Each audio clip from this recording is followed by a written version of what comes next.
Good day mga kabaro! For today's video, ipapakita ko sa inyo paano kami naglilinis ng bodega ng aming barko. Hi guys! Subscriber!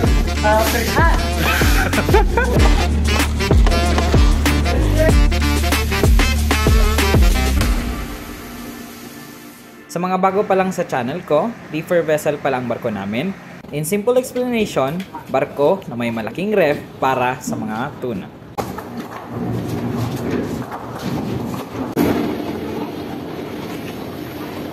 Alright, so first things first. Kailangan muna nating walisin ang mga kaliskis at fins na naiwan sa loob ng bodega bago magbaldeho. Yung bodega pala namin ay may 3 deck. Sinisimulan namin ito sa taas, papunta sa baba. Yan, so malamig na dito. Pinakababa, ito yung pinakamalamig itong sea deck namin. Very cold.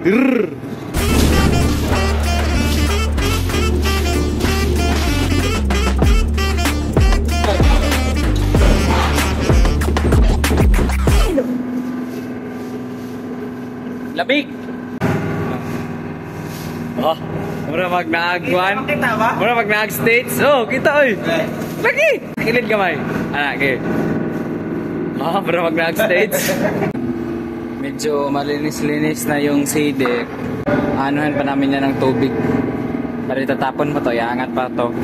Tapos, lilinisan pa yan ng tubig. Magbabaldeho pa kami mamaya. May baliw sa taas. Once na natapos sa pagwawalis, baldeho na ang susunod. Kailangan malinis itong maigi kasi mangangamoy ito kapag di nalinis ng maayos. Biruin mo naman, tone-toneladang isda ang karga namin.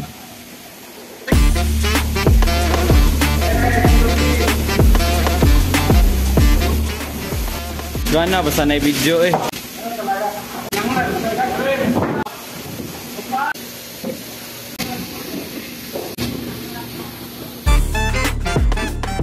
Malangsa talaga ang bodega namin. Pero sanayan lang yan mga kabaro. Ang isipin mo na lang, pagkatapos ng cleaning, ay dollar naman ang ibabayad sa'yo.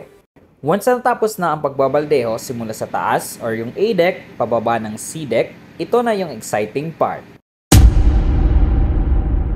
Ang pagbaba sa mahiwagang bilge.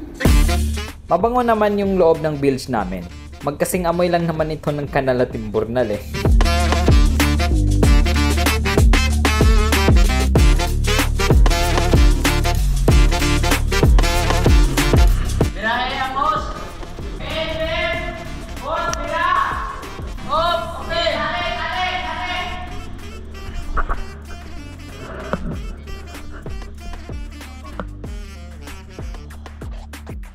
At sa wakas, natapos dininisin ang isang bodega.